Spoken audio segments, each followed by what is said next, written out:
Hello and welcome back to Living Abroad. My name's Alex, and why is my face so big? Maybe I'll move back a bit.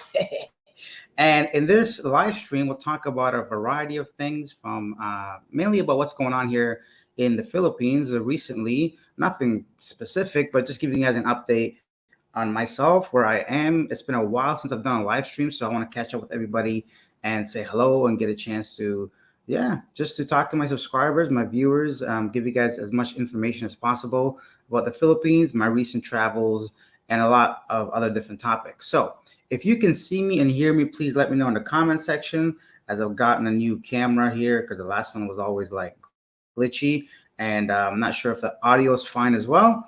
Then we'll get right into it. So everybody's saying hello. Let's say hello to everybody. Henry's here.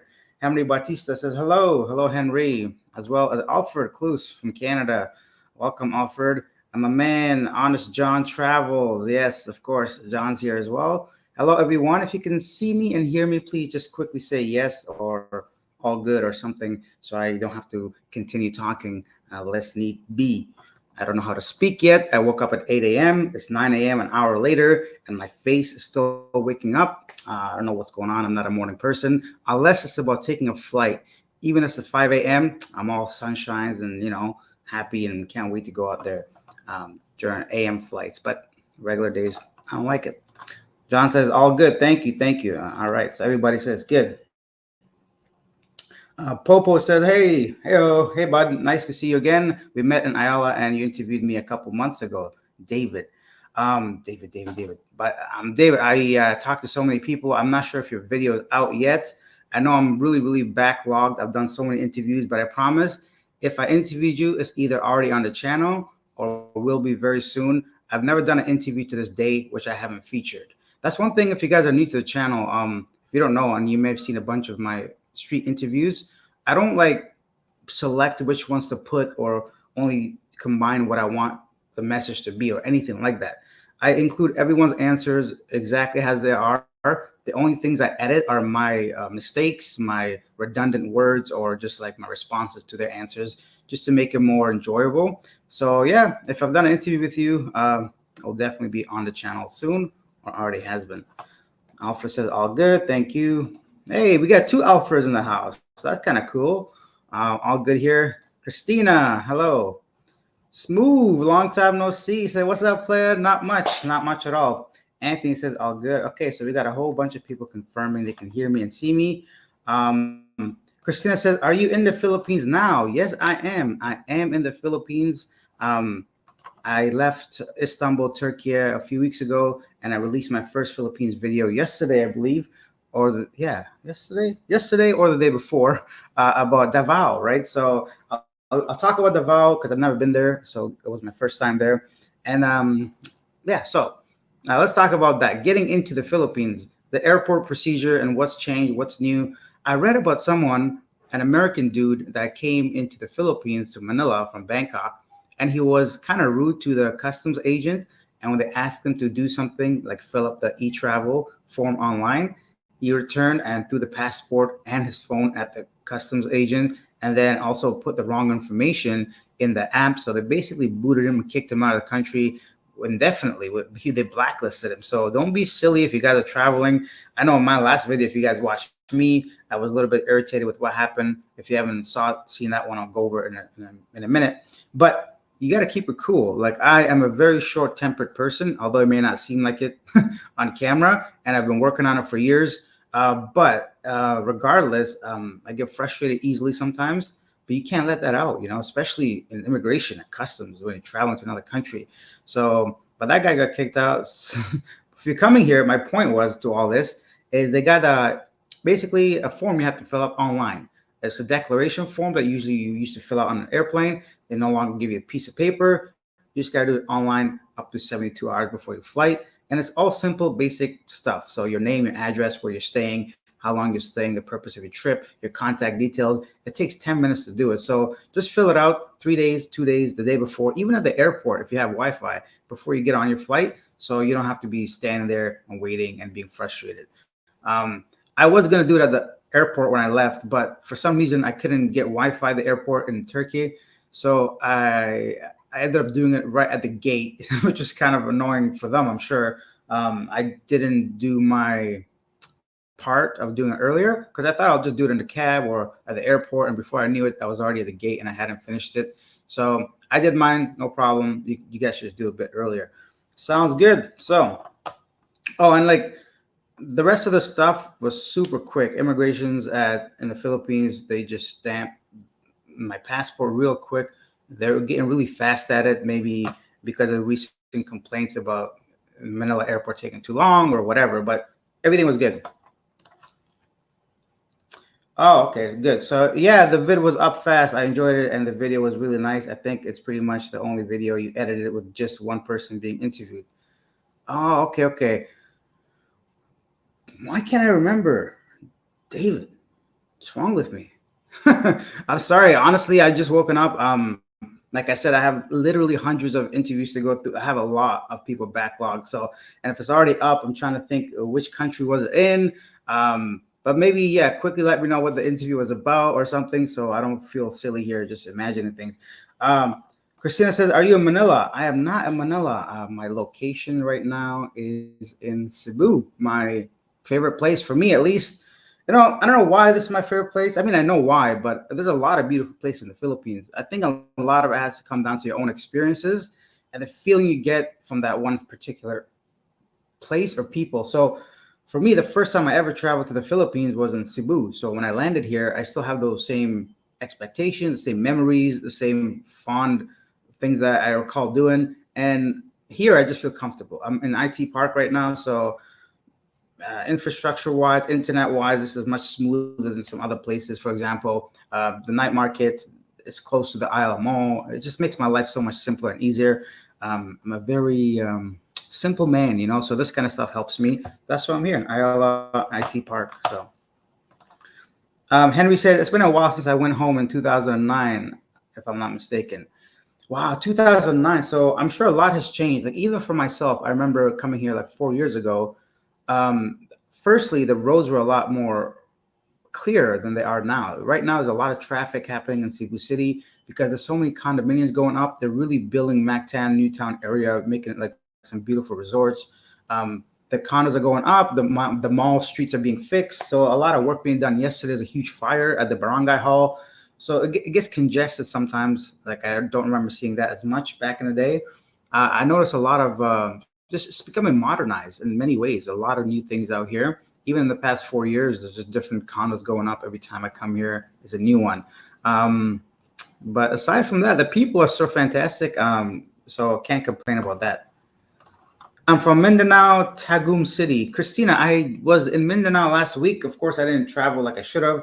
I Something came up and I had to be in Cebu. I cut my visit very short in Mindanao. I was planning on going to several different cities and making some videos about just traveling, but I left there and now I'm in Cebu. But I have to go back. Davao, on the last few days I was there, was really fascinating place. I met some really really cool people, and then it always happens when you travel. If you travel often, on the last day or two, you start either finding the best restaurants, the best places, meeting the best people, and then you just have to leave, right? So, yeah, but all that is good. Now, Davao seemed to be a lot more secure. The Davao city itself, they were really strict on security. It's a clean city. I never seen, well, not never, but like I've seen clean areas here right now in IT Park or BGC or some of the more modern areas. But it felt like Davao, no matter where you went, there was like a noticeable effort to make the city clean.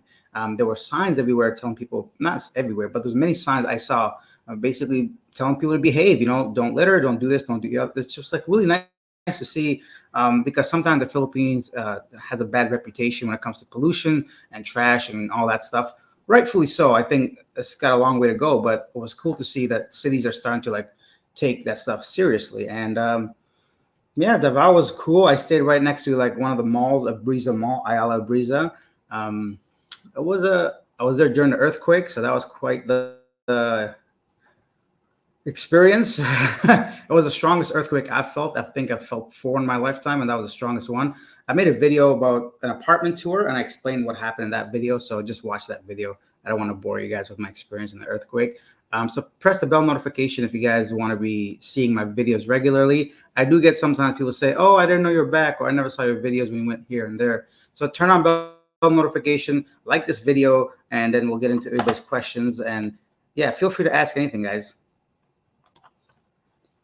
Henry says, "Have you ever been to Central Luzon, specifically Tarlac City?" I haven't. I have not been to Tarlac City. So my traveling is a bit different, right? A lot of Philippines travel vloggers, they genuinely travel a bit more than I do. Of course, they explore things as I wish I could do at the moment, but I'm reliant on the internet a lot because of my work and my previous job online, and I just don't have the steady income that some people do, where they can naturally stay somewhere a few days and go somewhere else, staying in hotels and all that.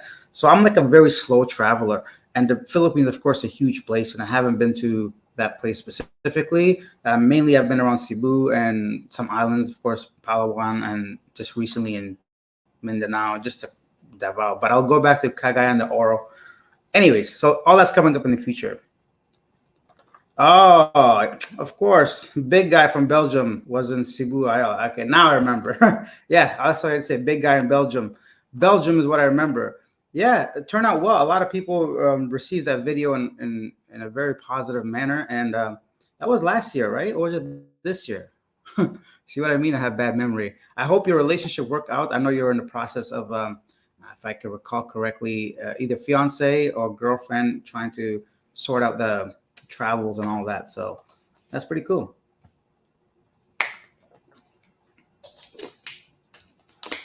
Yeah, let's talk about dating a bit.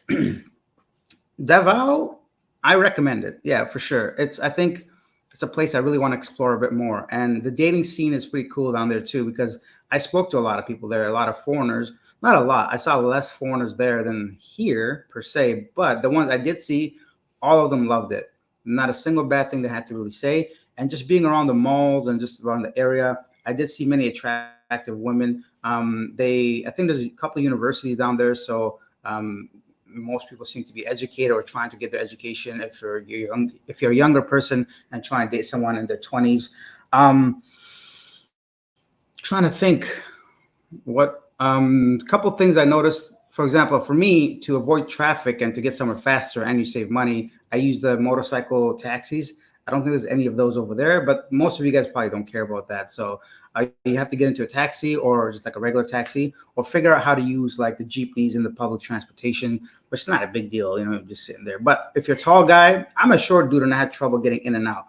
Imagine if you're anywhere above like 5'10", you're gonna have maybe problems getting in and out of that little jeepney. But just things seem cleaner. People seem to be a little bit more conservative. I try to do some interviews there just on the street. I may have asked about 6 people and I didn't get a single yes. Now, that could just be random. It happens sometimes. It could be just simply a mathematical thing.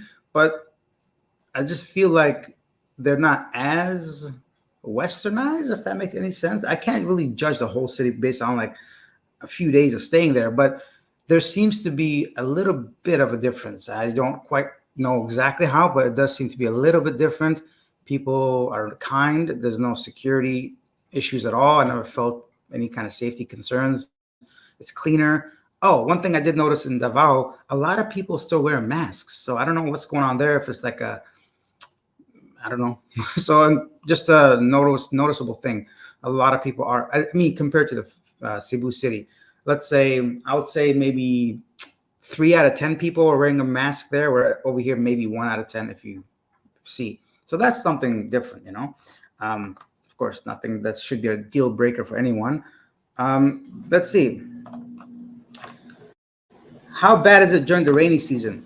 Like I was here obviously a couple months ago and it was raining regularly almost every day. What happens personally, I don't mind the rain. I like the rain. I love going outside in the rain. But the rain causes many problems. Let me know if that AC is too loud. I'll turn it off. If it's not too loud, I'll continue. So the rain causes problems aside from just the rain, right? So it causes flooding on the streets, which could be a problem. when it floods the streets, you can't get a taxi easily. You can't get a ride back home easily. Multiple times I've had to like kind of wait out the rain before I could find a ride home. Because even on the apps like Grab, you're not going to be able to get someone that accepts your ride. And the taxis are all full. So everybody's trying to get into a taxi because taxi rides here are very affordable. So within $2 or $3, you can be almost anywhere within Cebu City. Like not anywhere, but like within 5 kilometer radius that I visit. So it's not an issue. But the rain causes flooding. It causes traffic delays, and of course, if you have a home, that could be an issue too. It rains about 2 hours a day during rainy season, really hard, and then it kind of, you know, stops, and then you can just pretty much enjoy the day. I enjoy it because it cools down a lot of things. But aside from that, it's not so bad. I mean, if you're here for the beaches alone, you can still go swimming at the beach while it's raining, right? So it's not too bad. You'll be able to manage it. Christina says, "Thank you. You like the Philippines. I do like the Philippines. That's why I'm here. This is why it's my base. You know, whether I travel for family, for vacation, for work, or whatever, I'm always gonna come back to Cebu City. And I'll tell you guys why. So I've said this many times, but I remember when I came back from Davao to Cebu just a few days ago, and I was I arrived around 7 p.m. and I got settled into the apartment, and I went to the night market to get some food, and I couldn't stop smiling. It's just like people just happier. I was comfortable with the area, and a couple of people recognized me and said hello. The regular vendors that I buy food from were so happy to see me, and you just feel so welcome in the Philippines. And I love that feeling. From any country I've visited, and I've been to a lot of countries, nowhere does give me the same feelings as I have when I come to the Philippines. So why not be somewhere you're wanted? From the government level down to the local people, it's the reason why I stay here. Does it have its downsides? Of course, like any other country. So I've mentioned these in the past as well. There's a lot of things that can be improved in the Philippines, but they're nowhere near as many cons as there are pros, at least in my experience. And it comes down to yourself. Like, who are you surrounding yourself with, right? If I go to the bars and the clubs and all the bar girls are around me, and I think one of them likes me, and then the next day they never call me back, and I'm sad, I can't really blame the Philippines for that, right? You're associating with people maybe that are not really in it for the long term, or they're just there to make some money because they got some family to feed. Or like if you're getting into any of these condos without doing your research, if somebody charges you more than they should have, hey, you accepted it, you pay for it, maybe do a little bit more research before agreeing. So you can't blame the whole country on certain, even myself in Davao, when they rejected me for entering the night market because I had a backpack. Yeah, I was pissed off because it didn't make sense to me, but that's not the point. If I did a little research, maybe I would have known the history of Davao, that night market, of the bombing, and maybe it was for my own protection. They don't want someone stealing from me, so they wanted me right in the front. So yeah, my point is, like, there's a lot of negatives when it comes to just even the Wi-Fi or anything, but you can't really come to the Philippines and expect like perfection. It's not gonna happen. And if you get that mindset like out of your head, you're gonna have a much better time staying here. Am I talking too much? I guess not, right? It's a live stream. So ask your question, I'll answer them. I'm happy to be back. That's all I know. That's all I can say. Dream Killer says, I am moving to Cebu in February. Is there a trusted retailer you can put me in touch with? I do not know any. No, sorry. I just simply, the way I rent, a realtor, I say a retailer, a trusted realtor. So for homes, I would personally would never buy a property in the Philippines because, first of all, I don't want to be tied down to a country. I'm already dealing with Canada and my home there. Number one, I don't want to be tied down to a country for 25 years, whether it's the Philippines or any country, right? Number two, investments right now, I feel like the condos are overpriced, just given what I can see and what they want from it. Every time you go to the mall, they're showing you condos if you want to have a seat and they'll go over the information with you. So, and also like, yeah, and you can't really own land. You can own a property like a condo, but you can't own the land. So that can be problematic, of course, if you can't own the land you're building a home on. So, but if you want rental, just go to Airbnb. What I do is I send a message to the Airbnb host. I say, hello, my name's Alex. I'm a solo traveler. I mean, I'll treat your home with respect. Would you consider taking this amount, less than Airbnb? That way I avoid Airbnb fees. I avoid taxes, cleaning fees, and you save a ton of money by just paying cash. So I just pay the person cash when I arrive. And I know they're not going to steal my money because like I'm in their home, right? What are they going to do? Like, I'm going to take the TV if I have to. My point is, I've never had an issue when it comes to that kind of stuff. But try Facebook page. Just look around. There's a lot of rental property Facebook page groups. Put a post and say you want like a 1 bedroom with a proper kitchen, a gym, and your budget is 25,000, let's say. you'll get a bunch of messages, people offering you different locations, and you can choose the one that you find interesting. I'm here in LA's California, but my mom, she's there in a house. There, as in over here in Tagum, I guess. Okay, interesting. Sorry, guys. Let me find the comment area. Oh, we got over 40 people watching this, guys. If you're new to the channel, welcome. Subscribe to the channel, like this video. Consider using the super chat, super stickers if you want to show some appreciation, or if you want to answer your questions answered faster. Let's see. I too want to retire in Cebu. I'm a Texan. My biggest concern is medicine, aka scripts I take. I'm not very familiar with the medical system here in the Philippines. I've luckily never visited a hospital or even a clinic. So for me, I don't have much information. There's a lot of other guys that would know a lot more about that topic itself. I know that it's probably easier to get medicine as far as if you need to get not antibiotics, but like just like regular medicine. But specific medicine, I'm not really sure. So that's something you have to like look around, find out. Maybe email some, what do you call that? Watson's and Rose pharmacies if you can get their contact or Facebook information, and just send them an email. Say, and you're coming from the U.S., you take this medication. Is it easily accessible? And maybe you can have some proper responses that way. Aside from that, I don't really know much about medication in the Philippines. Christina said, "Oh yeah, the earthquake, yeah." So I'm gonna be honest. So Henry says, the first time you got there, have you ever got sick eating street food? I love street food. If you guys watch my videos, oh, speaking of street food, I'm proud to mention YouTube official channel used 3 of my street food clips in their promo. So that was kind of cool, right? I was getting recognized on a professional global scale. I'm gonna find a link and show you guys so you can take a look. That was kind of cool. Palm is in there too. So Palm and I are featured in there with our food from, I think it's Taiwan, Kuala Lumpur, and one other place. Let's see. I'm gonna share the link so you guys can take a look at that. I was surprised when YouTube contacted me, asked for my permission for the content to be used, and they paid me for it. So I'm like, hey, why not? Go on, use all of it. And the cool thing is Mark Wiens, Thai food vlogger, is the one making the video, which I thought was interesting because Mark is actually the reason, not the reason, one of the reasons why I personally became part of the YouTube community, because he inspired me to go ahead and make videos. So I'm a big fan of Mark, and it's so cool to be part of this like video. So I'm gone ahead and posted that street food promo that myself and Palm are featured. See if you can catch. It's very fast, like 3 clips of me in there. See if you can see, if you could spot us. How do I pin this? Anyways, so that's pretty cool. The question was, have I gotten sick eating street food in the Philippines?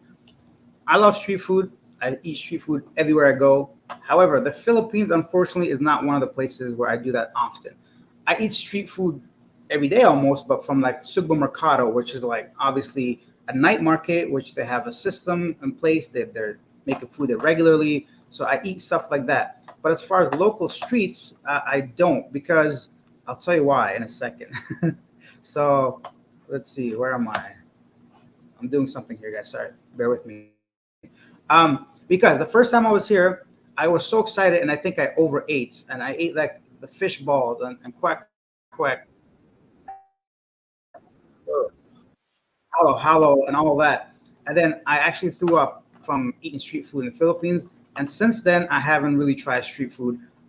You can see me at night markets, but not necessarily food on the street, if that makes any sense. My bad. So that's that. Why can't I find my comments? I'm trying to pin the link I just posted. So, oh, there it is. I got it. Pin message. Pin message. Pin message. Stop it, YouTube.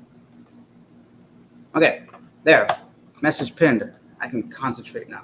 So, yeah, the first time I was here, I got sick that way. And I ate street food in India for 3 months straight, every day, multiple times a day. Like I'm talking 3 to 5 times a day street food in India for 3 months straight, and I never got sick. But unfortunately, in the Philippines, my stomach couldn't handle it. I think a lot of the Philippines process of making street food isn't very good in the sense that I just feel like they don't have the equipment that you need to make the food sometimes. And I think Filipinos are used to it because they're stronger digestive system, maybe.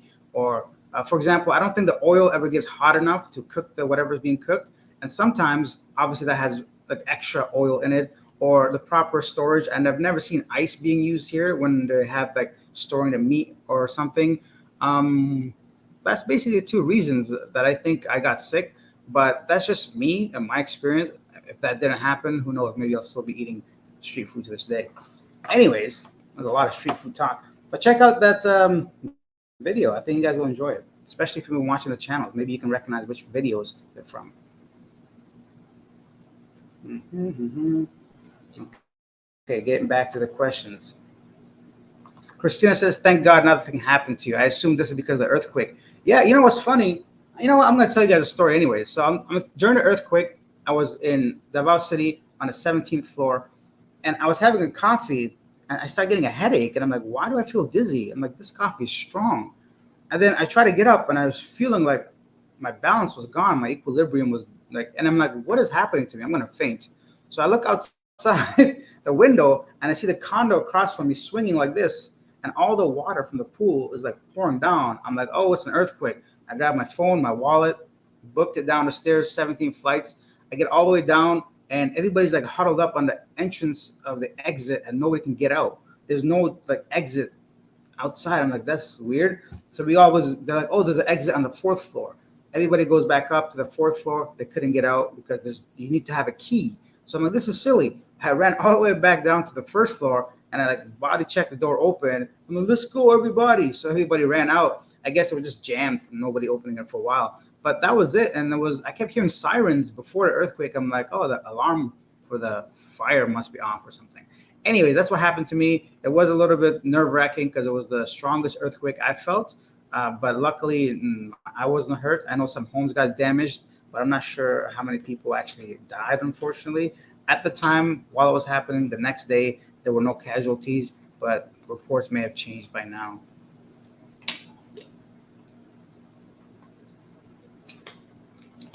Alfred says, "I hear that the women love men from different countries." They do. If Filipinos love Western men, it's not a secret. That's why there's so many people retiring here. Of course, I can't speak for every Filipina or every Filipino, but just like any other place, I think if you're exotic in any way, you get a lot more attention. When I was in Turkey, nobody looked at me because I looked like everybody else, right? And uglier, probably. So there's like a lot of more handsome, younger men that look like me in Istanbul and Izmir and all of Cappadocia, whatever, all the Turkish cities. But over here, I don't look like a Filipino person. I mean, so people are like interested naturally. If you're eating pizza every day and a hamburger shows up, and you're like, "Hey, look at this burger," right? That kind of thing. So yeah, they do like Western men, but I don't think it's a secret. You'll have no problem finding a date here, I think. My aunt is from Pantukan, beautiful beach there. Oh, Christina, so many places here. Like there's so many beautiful places. If you go on the map, you'll find like tens of thousands of places, I'm sure. Uh, Popo said, "Thank you for asking. We're still going strong for 3 years now. I had to get over here though. I had to get her over here though." Yeah, David. Hopefully, you guys can meet up in Belgium, and hopefully she can come by.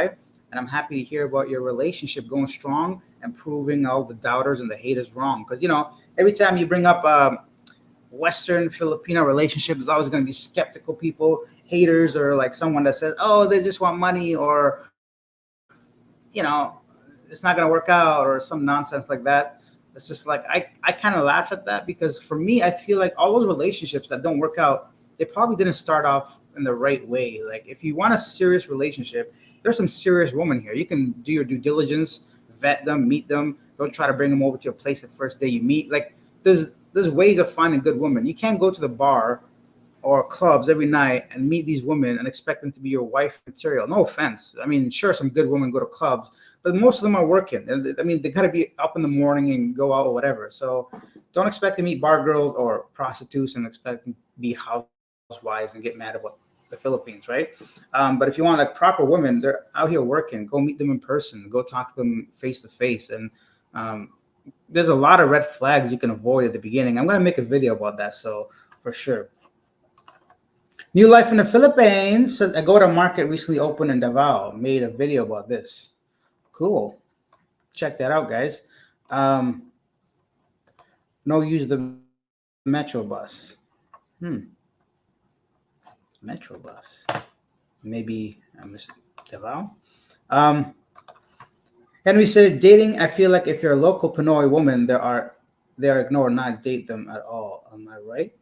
Dating. I feel like if you're a local Pinoy woman, they are ignored, not date them at all. So you're talking about men? I'm sure there are more Filipinos dating Filipinos than there are Filipinos dating Westerners.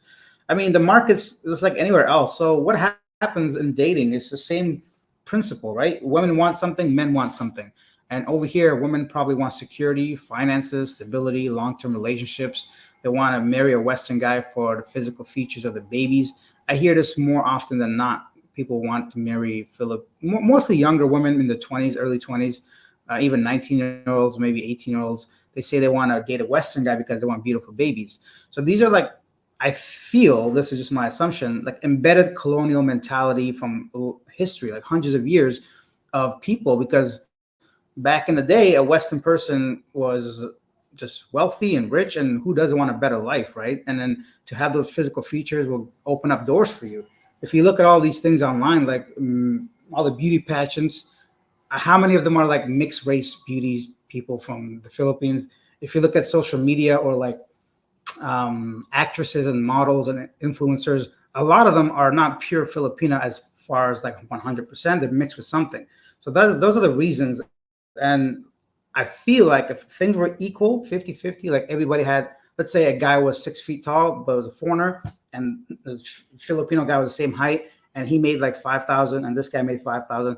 Everything was the same. I feel like most women will still pick the Westerner just because of history, the past, the mentality, and just like social media and the way life is right now. Western life, so first world problems or first world life compared to a developing country, let's say. So it's natural. But to think that you're coming here and you're automatically going to be number one is also ignorant, because most women still want like a good guy or someone that has respect and doesn't like look down on women or this country or something. So you still have to behave, even though, let's say, you're a bit more desired here. Oh, yes, definitely. I don't want to be sick. Did I click on this? Excuse me. Whoa, we're going 32 minutes strong. It doesn't even feel like it. I got so many things to go over. Well, not really, but I felt like I was going to talk for a lot longer. Um, Tetrich, Hefe, Jeff, I noticed you put your name in there now. I'm just going to call you Jeff from now on. I would have called you Jeff the whole time, but I wasn't sure if you want people knowing your name. So now that you put it there, I'm going to continue to call you Jeff. It makes my life easier. Jeff, a regular subscriber, commenter, viewer, and a friend of the channel. Jeff says, good morning, Alex. How much do you pay on average for your electricity and water in Cebu? In my province area, I only pay about 1,000 pesos for my power a month and 300 or even 50 pesos for water. Excellent question, Jeff. So for me, whenever I travel, I try to get that price included. So I go all inclusive. I don't want to get a bill 3 weeks after I'm gone and not get my deposit back, all that nonsense. So I try to my best. Anytime I rent a place, I get the electricity and water included. If I don't, like my previous place, we had a deal with the owner. If the electricity and power went over 3,000, then I'll pay the difference, right? So for example, the rent was 20,000, all inclusive, unless the electricity bill was over 3,000, and I would pay the difference. So let's say if she got a bill for 3,700 pesos that month, I'll pay that 700 difference for her because we agreed on 3,000 or less. However, during my 5-month stay last time or whatever it was, never once did I have to overpay it, which means all my bills were under 3,000 pesos for electricity, if that makes any sense. So anywhere from like 1,500, I would say, to 2,500 would be my electricity bill for a studio with the air conditioning on, not 24/7, but like whenever I needed it. So I was never like hot and said, "Oh, I'm not going to turn on AC because I'm just going to waste money." What I do normally would be have the AC on for about 30 minutes before bed, and by the time I fall asleep, I turn it off. And because I'm a heavy sleeper, I just pass out through the night. Once in a while, occasionally in the middle of the night, I would have to turn on the AC. That would be it. Hopefully that helps a little bit. Oh, yes, the age old question. What's the monthly cost of living there? Great question. I did a video on this asking foreigners that live here how much is their budget and if they can actually live under $1,000. If you want some more answers, check out that video. It's under the street interviews playlist. There's a big $1,000 sign on the thumbnail. Maybe you can get some better ideas. For me personally, I stay under 1,500 US a month. Um, I have no issues. I'm not a penny pincher or I'm not here to save money, but also I don't have any vices, I would say. I don't drink, I don't smoke, I don't spend money on women like prostitutes. I don't, what else do people do? I don't do drugs. I don't party hard like that. I go out to eat. I go to cafes to have whatever, often once a day at least. I cook it once in a while because I just want pasta, let's say that the way I like it, or some kind of beef if I want. But yeah, for me, it's about 1,500. But I'd say probably around 2,000 if you want to live a comfortable Western style standard lifestyle here. You can live under 500 if you really want. If you can get a room that doesn't have its own private bathroom, that maybe doesn't have air conditioning but has a fan, even you probably get a room with private bathroom for around 5,000. No, yeah, 5,000 to like 10,000 pesos, which is not a lot. And if you're saving that much money on rent, and if you're not in the center of the city and you're buying food that you can cook at home, not eating at restaurants every day, then yeah, you can live for almost anything here. It just comes down to your comfort level. It's a stupid answer, I guess, but it really does depend on your lifestyle. But for me personally, it's under 1,500 US. So about 75,000 pesos. Henry says, I've never been to Boracay. Have you been there? No, I haven't been to Boracay. It's one of the places that I want to visit in the future. I haven't been there. I hear a lot of times it's over touristy now, right now, but naturally would be. It's one of the most beautiful beaches, right? So hopefully in the future. It's Wang is here. Hello, Alex and everyone. Hello. Thanks for being here. Of course, a friend of the channel as well. Check out Wang's channel, guys. She makes some cool videos. Um, it says, I forgot the name of that homeless guy you helped about 2 months ago. How is he and where is he working? Are you still in touch with him? Greetings. I get this question often. I stopped contacting him, obviously, when I left Cebu City. Last, I got an email from the guy that was hosting him, and they said that he was on his way to the location. And I went by the place the other day. I didn't see him there. There is another homeless man that I'm trying to find who lives in Cebu City. He's got an injured leg, and I'm trying to see if I can get a hold of him. I went there the first day, and I couldn't find him. But people told me that he's around somewhere. So I gave the pharmacist there my contact info, and I asked her to please let me know next time he comes and sits on the exact same spot, which is a good thing you mentioned because that reminds me I'm going to go again there today. I'm going to look for him. Hopefully we can find him, help him out because I saw pictures. Someone emailed me about him and told me that this guy needs help. He's near this area. So I went there looking for him, and I couldn't find him physically, but I know whereabouts he is because people confirmed after I showed them the picture that he's around there. He just wasn't there that day. So we'll go get his story, and if it's something that we can help him with and maybe raise some funds and try to get his leg healed at least, we'll try to do that. But no, nothing new from Greg right now.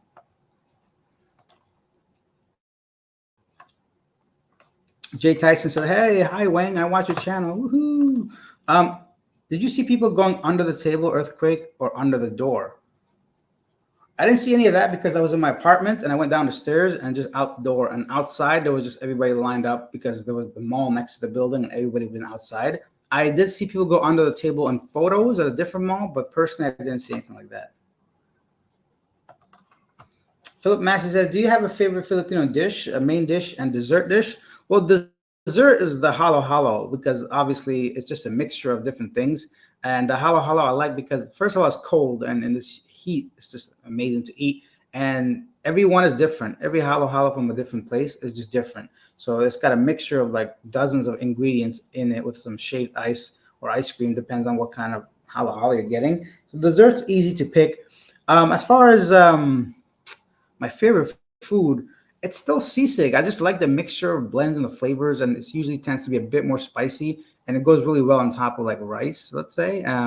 I do enjoy the varieties of pancit canton, so the noodles, right? I'm trying to see what else. That's basically it. I wish I could eat pork because so many dishes here are pork, right? So, I mean, I don't wish I could eat it, but I'm saying if I was able to eat pork, then I'd probably have a different favorite food. Ah, True Life says, is it true that Philippines has kids early age? Yes, there's a lot of single mothers here that are younger than they would probably be in other countries. But a lot of that, there's like factors as why that is. First of all, I think the religious factor, the lack of contraceptives here, the early age of consent. Up until last year, I believe the age of consent was 12 years old, which is ridiculous. I mean, that's crazy to be pregnant at that age. Um, what other reasons? Poverty, of course, always a major factor in having kids early, and lack of education. So, and like any other developing countries, I think the fact that there's no divorce as well here, so I think people just run away maybe because they can't legally be separated. Anyways, there's a whole bunch of like reasons I think why there are some early pregnancies here. Hopefully, this changes in the future with like proper funding and education. Do you like seasick? I do. Philip Mass says hello to Wayne. Um, Timothy said hello, Alex from St. Cloud, Minnesota, U.S. How is Palm doing, and how was your Thanksgiving? What's your plans for Christmas and New Year's? Oh, thank you, Timothy. Yes, happy Thanksgiving to all my American friends. Palm is doing fantastic. I think she's a little stressed out right now because of iOS and her phone. Something's going on over there, but she's doing great. Hopefully, I get to see her soon. But of course, she'll be on the channel. And Christmas and New Year's. The last three Christmases I was at the airport, right? That's kind of sad in a way if you think about it. But because I don't celebrate Christmas to a degree of some people, because I am a Muslim and I'm not really with someone that's Christian, so Christmas isn't on the priority. I mean, in the past, of course, I've celebrated many times, but it's weird being somewhere where there's no snow for Christmas. But this year, I'm not sure. I don't have any plans yet, so we'll see what happens. But I'll be sure. I'll be sure to share that.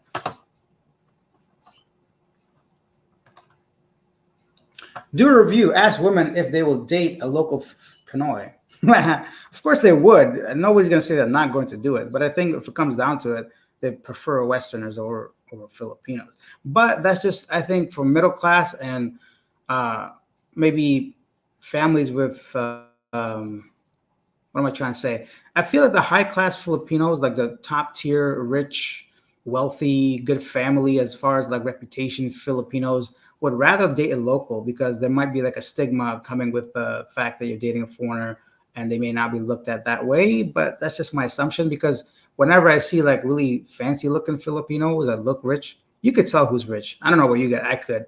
Most of the time, they're dressed well. They're just different looking, right? They got like jewelry on or whatever. Plus, they're shopping at all the high end brand name malls. I mean, restaurants, shops. So those peoples, I rarely see them with Westerners, but that's just my own personal experience. Hello, Matthew. Thank you so much, good sir, for that super sticker, super chat. Matthew says, have not joined you for a bit from Florida. 5 month visit starts December 29th. As retired now, hope you have been well. Enjoy your takes. Matthew, first of all, thank you so much for that. I appreciate it. And December 29th is only, 3, 4 weeks away, just a month away from now, I guess. I hope you have a great time. If you're in Cebu, feel free to give me a shout. We'll have a coffee or something. And I hope you have like the best time of your life, like best time, the best 5 months of your life. That's fantastic. I'm excited for you. Um, Going back to dating in the Philippines is always like I think anywhere in the world, it's getting crazy, right? Like I hate to be out and about trying to find women online. It's a mess. It's just everybody has different expectations. I feel like everybody's lying to each other. It's just nobody. It's just a mess. If you're coming here, please do not date people online if you can. I feel like the best women are just out there in the world, and nowhere in the world can you approach people easier than the Philippines. So if just say hello to someone you find interesting, and you'll be surprised how far that can go. You don't have to like ask them to marry you at the first interaction. Just be something organic, something natural. Uh, I've talked to so many people here that I did not have my camera, so you don't need a video camera to talk to people in the Philippines. A simple question, a simple hi, a simple gesture over here, people are more than happy to talk to you.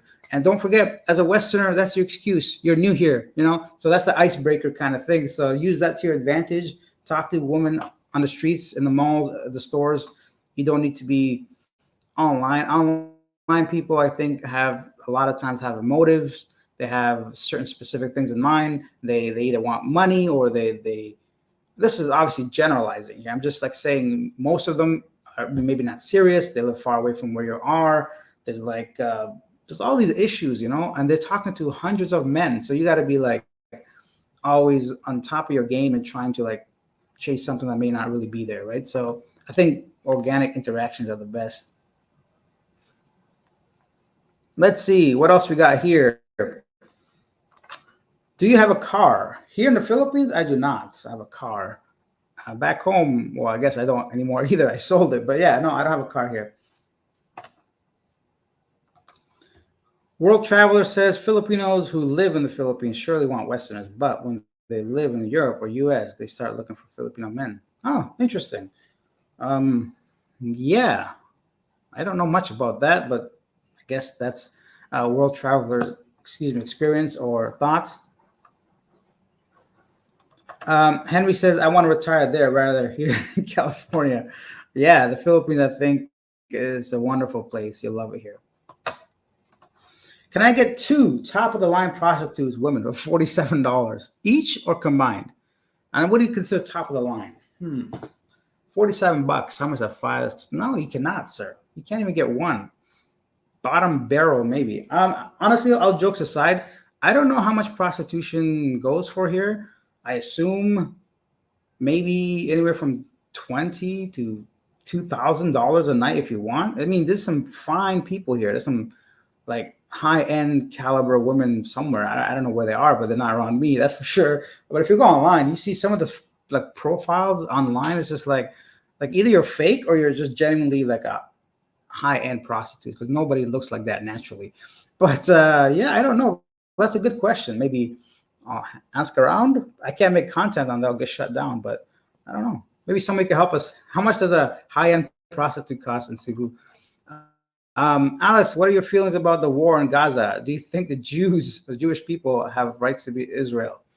Do they have the rights to be in Israel? No, I don't. I don't. I mean, I have no idea. Honestly, I'm not a politician. All I know, they got to stop killing each other. That's all I know. They got to figure this shit out some way. Uh, I can see why Palestine is the way it is. Like, imagine being like in prison all your life, and you have no other way of getting the world's attention but to create such tragic things. I don't know. You can't just look at it now and say, "Why is this happening?" You got to go back like 70 years, even before that. Either way, they got to fix this. I think there should be no killings of any kind. People should stop killing each other, and hopefully they have like a two-state solution of somehow. There's no other way. What are they going to do? You can't kick one group out, whichever group, right? And the only way to do is to try to live together. This wall thing, maybe, I don't know, but it's just I have zero knowledge of politics. I just know as a human being, I don't want people killing each other for any reason. So if there's a way to avoid that, then there should be every effort made to try and make that happen. Hmm. Do you see yourself settling down in one place one day? If so, where will that be? I think about this a lot. I know it won't be Dubai. I know it won't be Abu Dhabi. I know it won't be probably the Middle East region, just because of the heat, the cost of living, and it's just those are the two main reasons. There's a lot of beautiful places. It's a very difficult question to answer. I don't think that single place. It's got to be something super special for me to say this is where I want to live forever. Because right now I'm just still trying to see as much of the world as possible. But if I had to pick a place right now, hmm, to retire, I don't know. Bangkok? No idea. Just because there's so much things to do, I don't think I'll be bored. And I guess I'm only making YouTube videos, so I don't need the internet. I don't know. Pattaya, because Pattaya is not just about red light district. There's a beautiful beaches in Pattaya. Um, that Malapascua in Cebu, northern part, I love that place. I just feel like it was just such a beautiful island with just a handful of foreigners, some really good restaurants. Scuba diving, I'm going to try to learn how to do that to swim with the thresher sharks. Just trying to think. Even like Sikihor was beautiful. Like Sikihor, I think I know a lot of people talk about it, but doesn't get enough credit. It was yeah, Sikihor is fun. So honestly, it's impossible to think for me. I can't really think about all that, but good to like imagine. But I don't know if I could pick like a place right now. Good question though. Henri says, "Yeah, you like sisig? You should go to Pampanga. Taste their sisig. It's the best, and the original sisig came from there. Oh, annual festival culinary. So, okay, I guess Pampanga is the place where sisig was invented or comes from, and they have like a annual festival culinary center of the Philippines. I've heard of that being like the capital of just foodies. I'd have this place is so big I could spend my whole life like searching, and I will. Don't worry, I'm gonna go to a lot of places in the Philippines. Um, that's the plan, at least. We'll see what happens. We'll go one day at a time and see what happens. Alex, you want to see crazy dating? Try Canada, US. It's hands down. Come on, you can't. That's not even a question. Like Western women are delusional. They're out of their mind. If you're a Western woman watching this, you have to agree. And if you don't agree, it's because you're not one of them. You're probably normal in a relationship, or at least a decent human being. You know, all these like social media platforms that have these women thinking they are like gods, or like I don't know. It's just ridiculous. A regular guy trying to date someone online, zero chance, zero. Because women that are threes and fours want tens and nines, and men that are any men want all the women. So the numbers just don't add up. Doesn't make any sense that you're gonna get picked over somebody else.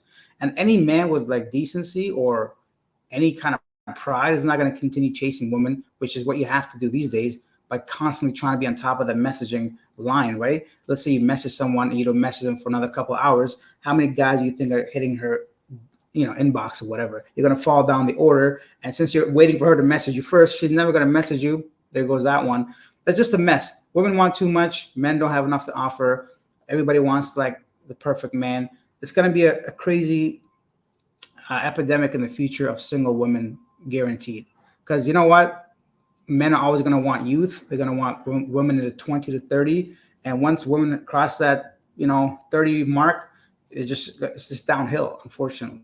So, anyways, it's a whole. I'm sure you guys have heard hundreds of podcasts and YouTube videos telling you the same thing. I'm gonna tell you, it is what it is, and it's unfortunate because a lot of good guys out there, a lot of good women, but they're taken probably. So all the women you see online, especially dating, it's gonna be like specific type of woman mainly that want a specific type of guy, and most of us don't fall under that category. And even if we did, a six-figure guy, a fit guy, a handsome guy, it doesn't need to be online looking for that kind of woman. They'll meet people throughout the general interaction because those kind of men are goal-oriented, they're focused, they're hardworking, and they recognize them in reality, in real life. So it's a whole mess out there.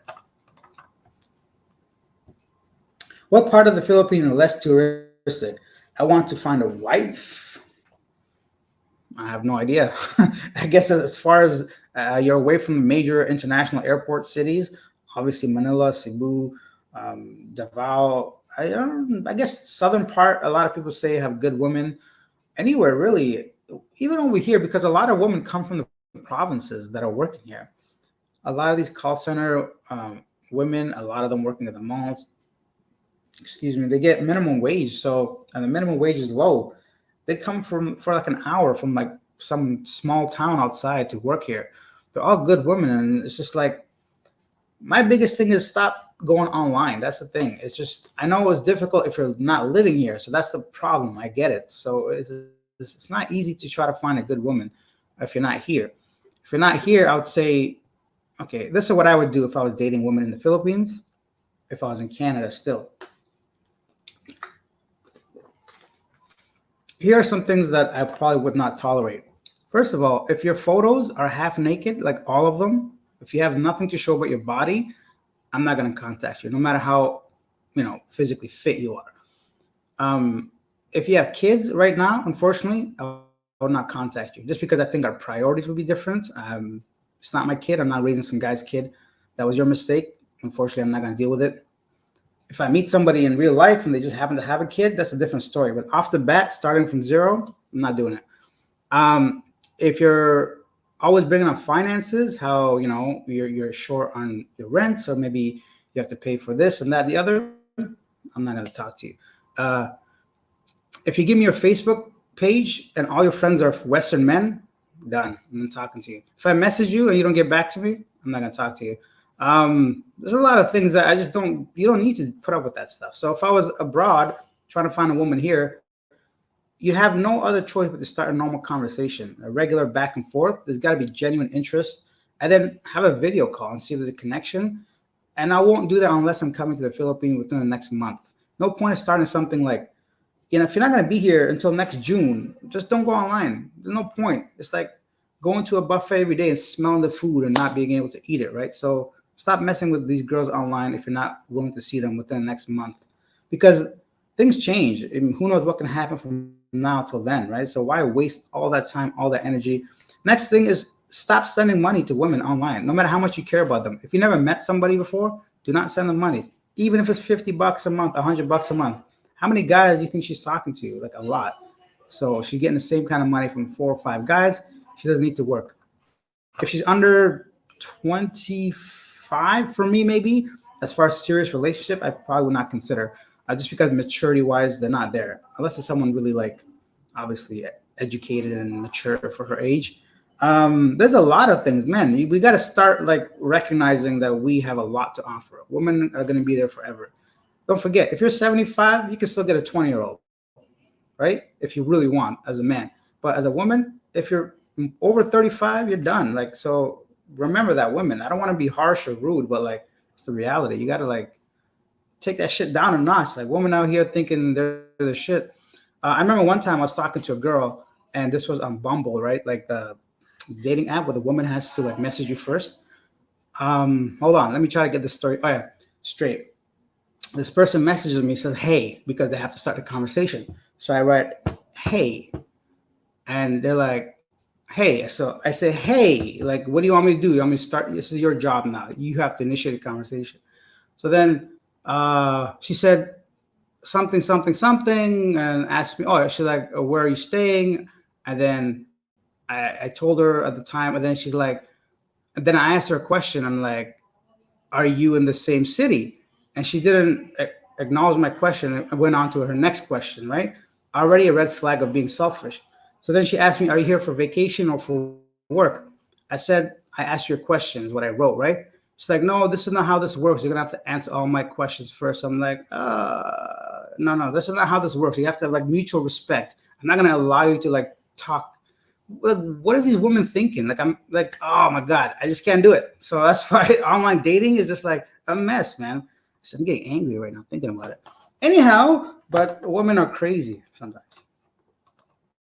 All the women are gonna be mad now. Oh no. How long are the tourist visas in the Philippines? I just retired. Oh, and starting to think about it, buddy. It's the easiest thing to do in the Philippines is to renew your visa. I wouldn't even recommend getting a visa from outside the country. Come here on a like visa on arrival. You get 29 days. Extend it for another 29 days, and then after that, you can extend it for 2 months and then 6 months at a time. You can stay up to here. You can stay here up to 3 years without having to leave the country. And when it gets close to your 3 year mark, take a short flight to Vietnam, somewhere for a week, a day, enjoy your time, come back and restart the whole process of having 3 years more on your passport. Oh, Oh, maybe less than an hour from my hometown, Papangam. This must be about something earlier. Smooth says, I'm joking. I thought you were, but I thought, maybe I can provide some useful information. Mm, you know what? Also, what's annoying? It's like because so many men send these women money, they start to like, I think they start to forget reality sometimes. It's all the men's fault for sure. And I don't even blame the woman. If I was a woman, shoo, I'd do the same thing, probably, right? Why not? Free money. But men need to stop sending women money because they start to live in like fantasy la la land and they lose like perception of reality. John says, "What's the best time to visit the Philippines?" Depends what you're into. Like, if you want to see Christmas, come like now. And I think it's just finishing rainy season. Maybe I should know this, but I don't. I have bad memory. So it's near the ending of rainy season, so that shouldn't be too bad. And you get to see Christmas like you've never seen before. The Filipinos love it. Everywhere is lit up. All the malls, even the streets, they put like lights, Christmas lights in the streets. I'm like, wow, they really they can do things if they want to, because sometimes you're like, why isn't this way? Why isn't that way? But it just looks like they're really serious about Christmas. So they can, if they could put lights on the street within like a week, like everywhere, then they could do anything they want, really. So it was yeah, it's interesting. If you want the beaches, you want to skip the rainy season, probably in the next couple months, come here. Um, yeah, I don't really know, to be honest, but depends on what you want. Yeah, of course. Yeah, who says you can't get dates online? Silver Red Dorm says I've been able to get dates online though. Yeah, I never said you can't get dates online. I never said you can't meet women, good women online. I'm talking about generally speaking and mathematically speaking, the higher chances of you failing than are succeeding. And it's and the quality of women online, it's just I don't know. A lot of them, I don't know. It's different. And getting a date does not necessarily mean you can retain the date or you want to meet the person more and more again. Getting a date in the Philippines is like it's the easy. It's very easy. That's not the problem. Especially if you're not here. Getting a date is one thing, and then to meet them and be happy, successful, and all that's a whole different thing, right? So, yeah. And most of the time they want something. It's true, we all want something. Men, we want something too. It's not we just want to meet these women and hold their hands, right? So we want that too, but it's what else do they want? What else do we want? That's the thing. um, if a woman wants financial security, but how is she willing to get that? What is she doing to earn it? If a guy wants just sex, okay, what else are we bringing? Is it just that, or do we want to like be in a relationship with them, help them just to be better as a person, mentally, emotionally, or even financially? Or do we just want like a one night thing where they're like, okay, if you want this, then you better pay for it? So this is what I'm talking about. It's like a game. Everybody is like lying to each other. I think that the best part is to be just straight up honest, because I know of people that come here once a year, spend tens of thousands of dollars a month, and they party like a king. They live in penthouses and have like literally half a dozen women at a night just hang out with. And so if that's something they want, there's nothing wrong with it, but just don't lie to each other. Don't come out here telling people you want to take them back to Canada when you intend to go back to your wife at home later on next month. There's no need for that. And women, don't start telling people you're a virgin when you slept with somebody that morning. Men don't care whether you're a virgin or not. We're not immature. That's like teenage stuff. Like grown men don't want a virgin girl, to be honest, anyways. They don't want to have to teach this person how to be intimate all over again. Any man that wants that has either been really hurt in the past or just maturity levels low, or they just want someone pure because everyone they've dealt with has just been a whore, basically. So, anyways, am I getting too like carried away here? It's just like getting on my nerves. I'm just joking. I'm just getting like into these like thoughts of like people that may or may not be one way or another. People, this is all bullshit. You're not like listen to me. I don't know everything. I'm just speaking from like what I see out here. Talking to I talk to a lot of people, and every man has some kind of hurtful story that a woman did this to him or did that to him. So it's like I have all this information in my head. It's got to come out somehow, right? Let's see. Where are we at?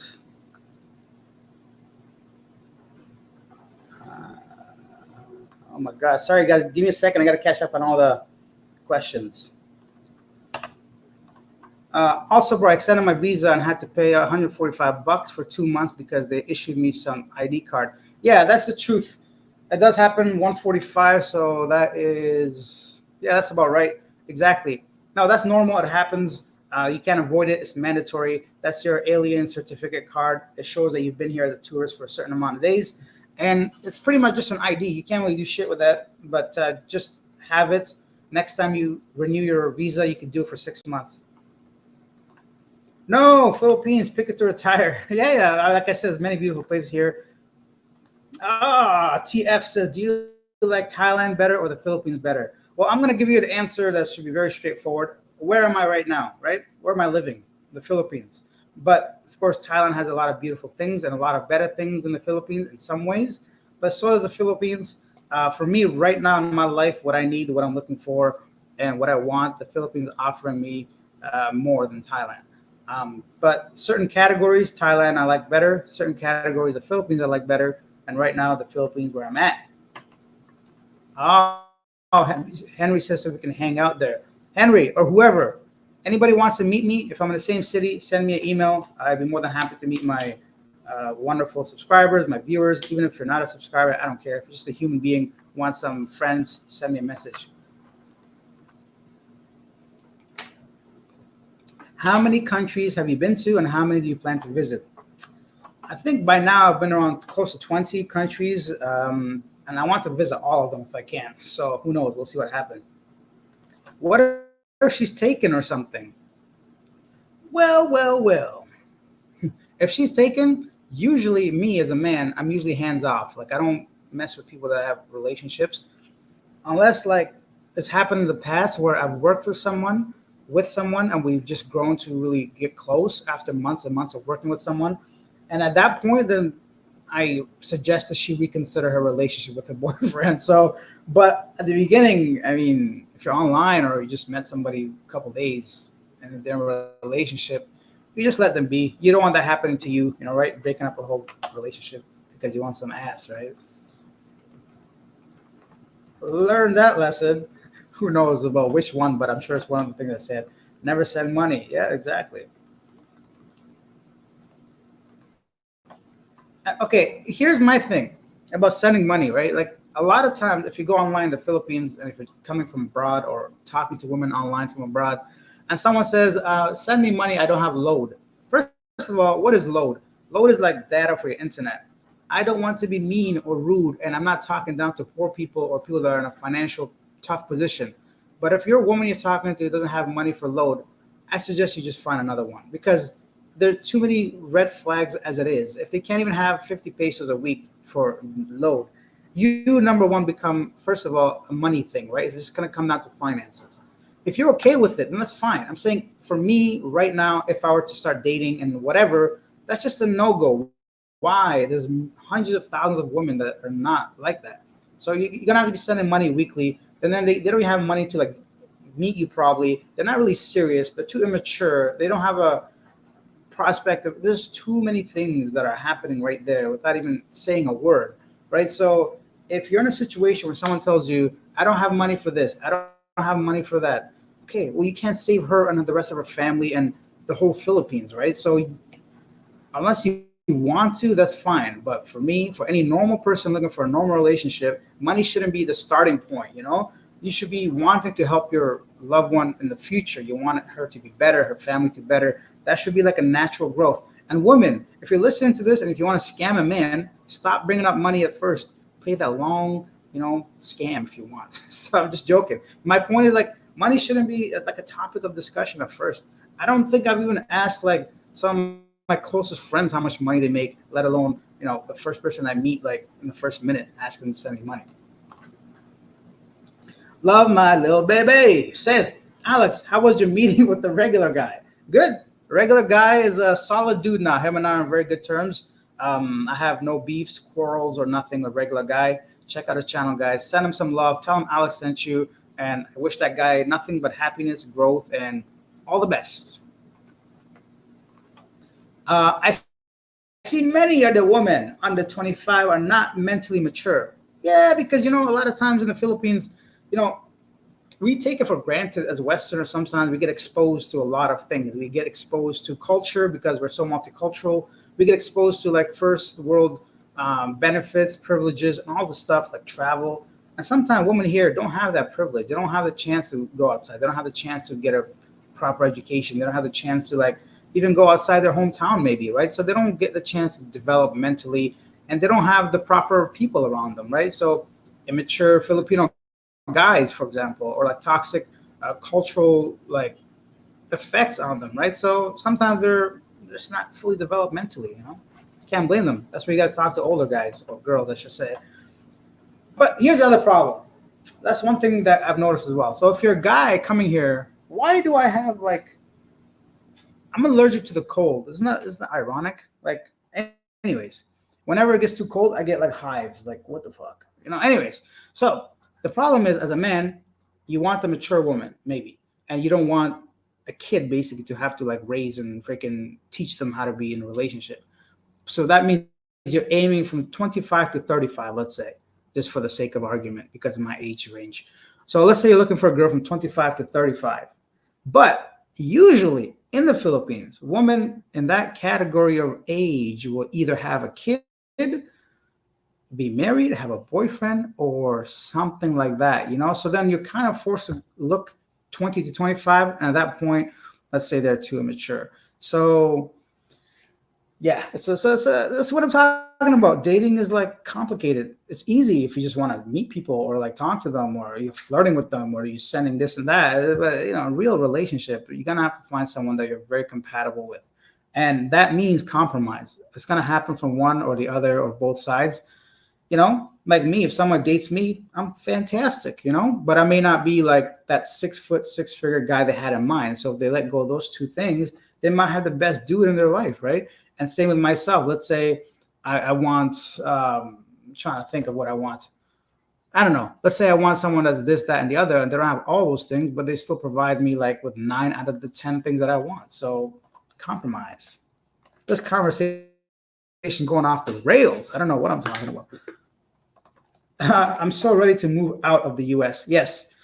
Even, okay, so after all that being said, it's still better in the Philippines. It's still easier in the Philippines. It's still much more fun in the Philippines. And I still recommend dating here compared to the West any day of the week.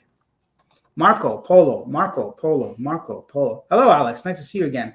I agree with you. Also, to mention, many girls, when men are abroad working, they date and meet other men. Happen personally and plan their time when BF is sleeping. Oh yeah, buddy. Women have multiple men unless you're living with this person, and even then, you can't really guarantee. I've heard some.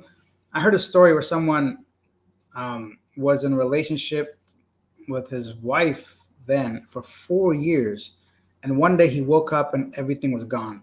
Like he came home and literally everything, his bank. He trusted this girl with his whole life. She cleared out his bank account. He lost a lot of money, and she was never to be seen again. And he said to me that he had never been like, obviously, I can't imagine how devastating that would be.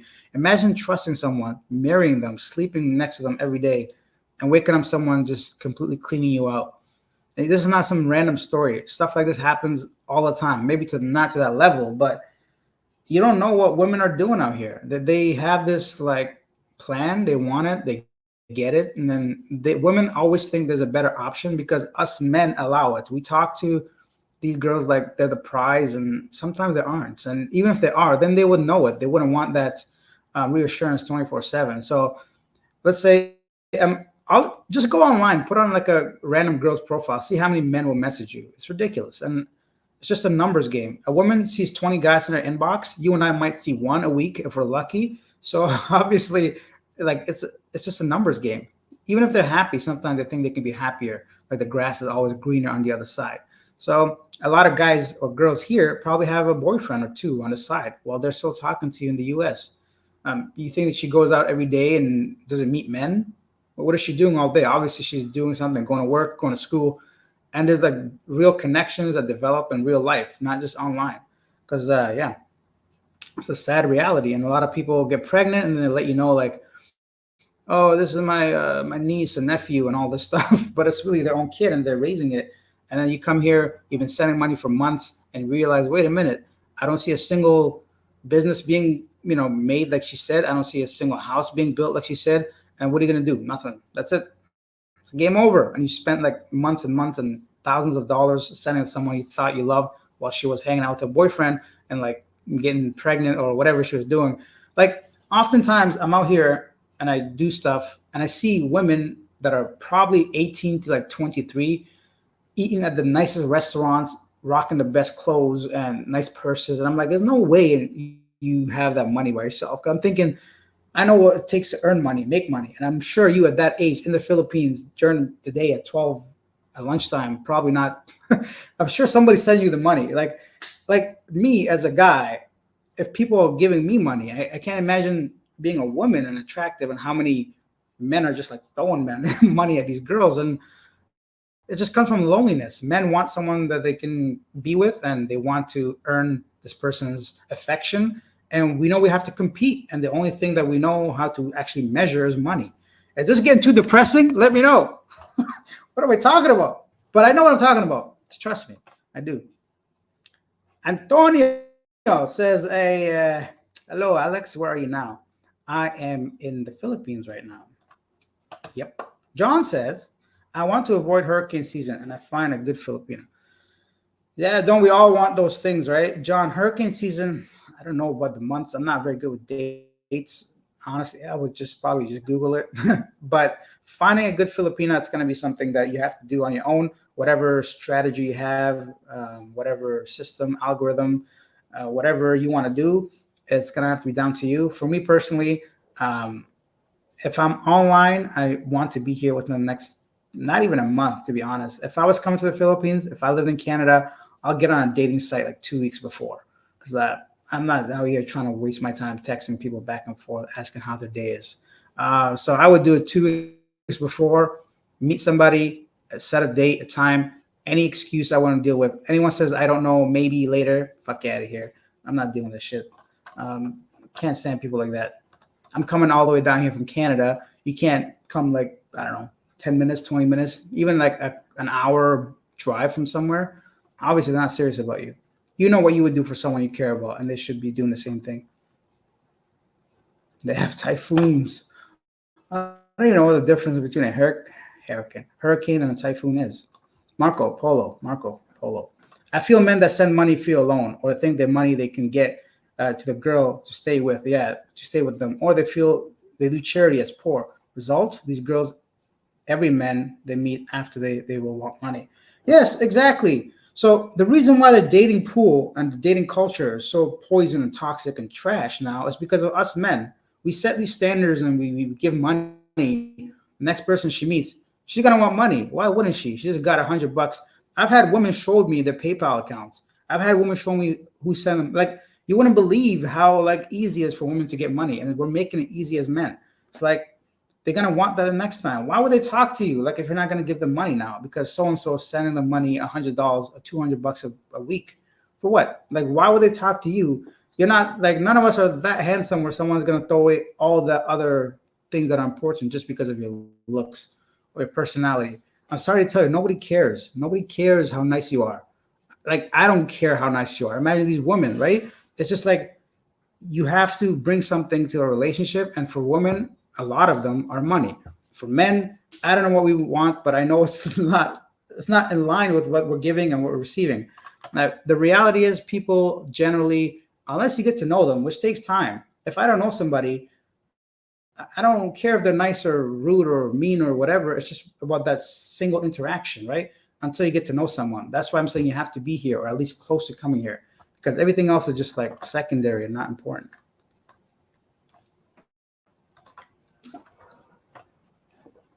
This whole talk just like went off the rails. I don't know how we went from having my time in the Philippines talking about dating. I'll tell you why I'm like this right now, so you guys don't get the wrong idea. 99% of the things I just told you don't happen to me because I don't allow it. I've never sent a woman money in my life, and I never will, unless it's just like someone I know personally, that it's not someone just random online that I met. That doesn't happen. I don't tolerate bullshit. Even like, I have business meetings, I have calls, I have coffee, I meet women because of interviews. I do all these things, right? I even promote other people's channels or like do, what do you call that, collaborations, or I try to like highlight a specific organization in the past, and people have been late without telling me anything, I cut them out. Like I don't tolerate that shit. Like you have to have standards for yourself, whatever that is. I'm not going to tell you what it is or how many minutes. You got to set these rules. I've stopped talking to people that were like 10 out of 10 with everything that you would ever like maybe potentially want. This is in the past. And they simply did not do or say or whatever. I just delete, block. I don't care. It's like you have to set the rules at the beginning and you have to like hold on to them no matter how much you're going to miss this person or like you think you fucked up or you made an error. But that's just how it's got to be because you're just ruining it for yourself and you lose respect for yourself and all these things, man. We got to stop giving these women everything they're asking for without getting anything in return, right? That's the type of shit you want to say for your wife, something for your someone you trust, right? I'm sure any man here would love to see his wife and her family succeed. I'm not saying don't ever give money to your loved ones. It's just something online, first time, that kind of stuff. True Life said, is it safe to take a taxi or Uber? So here in Southeast Asia, Grab is a big thing. So download Grab and take Grab everywhere you go. In Cebu City, taxis are safe. I've never gotten into a taxi that, maybe once or twice, but because I take taxis often. 99% of the time, taxi drivers don't mind.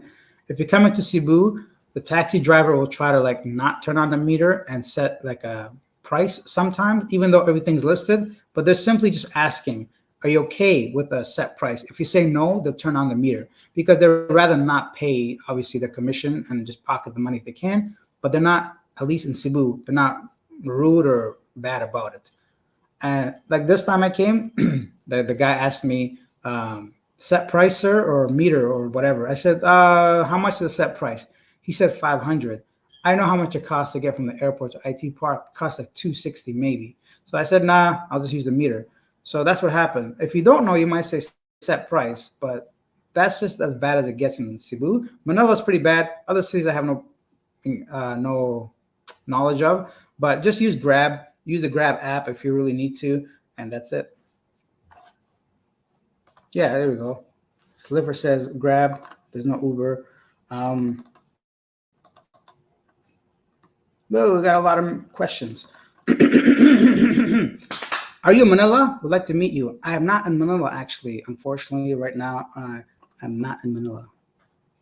Someone said, enjoy the short time fun. Yeah, maybe you can, right? So short time fun, just like any other country. If you're going to pay for it, if you just want to have fun, maybe you're not going to pay for it. Maybe you're a really handsome person or just really good at talking to women. And you're not really paying for sex, but you just want a short time fun. But make that clear so you're not hurting the other person or yourself or no expectations or drama. You want to come out here, spend like splash thousands of dollars and enjoy your life because you earned it, by all means, do so. I'm not here to tell you not to do that. But it just like bothers me when we're all just kind of like lying to each other about certain things.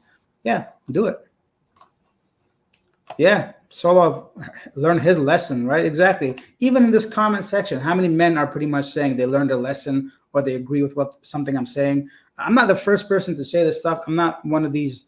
There's complete like entire podcasts and like YouTube videos. I don't know their names, fresh and cool or whatever, but it's because we can all relate to them. That's why they're so popular. That's why people are like listening to them on a daily basis. That's why they bring on these women to like highlight their like stupidity sometimes, right? They can't even answer a simple question. They ask this like really heavy, unattractive woman what she thinks she is out of 10. She's gonna tell, I think I'm a 10 out of 10. How can you have a conversation with someone that doesn't want to accept reality? So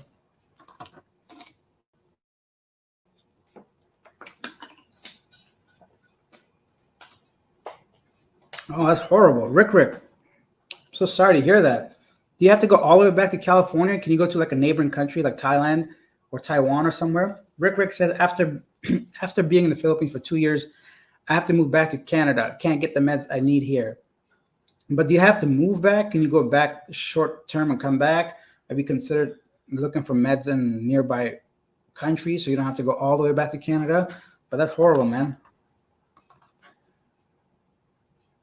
What if she asked to pay for her cab? That's a good one. Yeah. So then she's a whore. That's all I'm going to say. uh, Here's the thing. There's nothing wrong with that. Once again, but people that get that's to me. If someone says, "Hey, can you pay for my cab?" I'm like, "Sure." Can you come and do what I want? Then just leave back. Then you know what I mean? Like it's here. You could take jeepneys. You could take bikes and buses, and it comes down to her not having 50 to 100 pesos to even get outside. Is that really some type of woman you want around you? And if you want short term fun, yeah, sure, I'll pay for your cab, I'll pay for the meal, I'll pay for whatever we're doing, but then you're going home and that's it. Like, you know what I mean? Yeah, it's fine, but not for a wifey material, not for someone you're trying to have a relationship with. That's like a huge red flag. How many times has she done this before? She knows you haven't even offered, she hasn't even said, oh, I can't get there for another hour because I have to take like two separate buses and then you offer for a cab, right? That's what I'm talking about. These women don't even want to pretend that they don't do this regularly. All they have to say was like, "Oh, I won't be there for a few hours. It might take me a while getting into a jeepney or a bus. So if you can hold on a bit." And then any man who was want her here immediately would say, "Hey, no, I'll pay for your cab." So they don't even think that far ahead. They can't even think two steps ahead. It's just always like the next immediate. What can you do for me? Pay for my taxi ride. Okay, so then what can you do for me then? So it becomes like a transactional thing before even it starts. It's fine if you want to pay for a cab, but just to know that's not your future wife. At least not a good one, in my opinion. I wonder how many people are gonna be like, yeah, this guy, we're gonna unsubscribe from him. But hey, it is what it is. The truth. That's why I don't like. Yeah, I don't know. That's just what I know from around here. Marco Polo says, I have loads of problems with girls and money in Thailand. Teachers that say they don't have money to come see me. A real estate girl that wanted me to buy from her house she was selling to get commission. Yeah, there's nonstop reasons why women want money. That's why you can't bring up money at the beginning because one of you is just gonna get hurt or one of you is lying. It just why is someone talking about money anyways before you meet them or even once you meet them? Like I didn't ask Palm how much she made until like 2 years into me knowing her or something. You know what I mean? And she didn't ask me a single time to this day how much money I have or anything. So these things are just like, come on. We're not kids. Like if someone says anything about money, it's delete and block. Simple as that. I don't even like. Just don't do it. Don't do it. I had a 19-year-old that tells me that she wants me to take her to Disneyland. That's the funniest shit I ever heard. Come on, man. That's pretty funny. I don't know if that's a joke or serious, but like,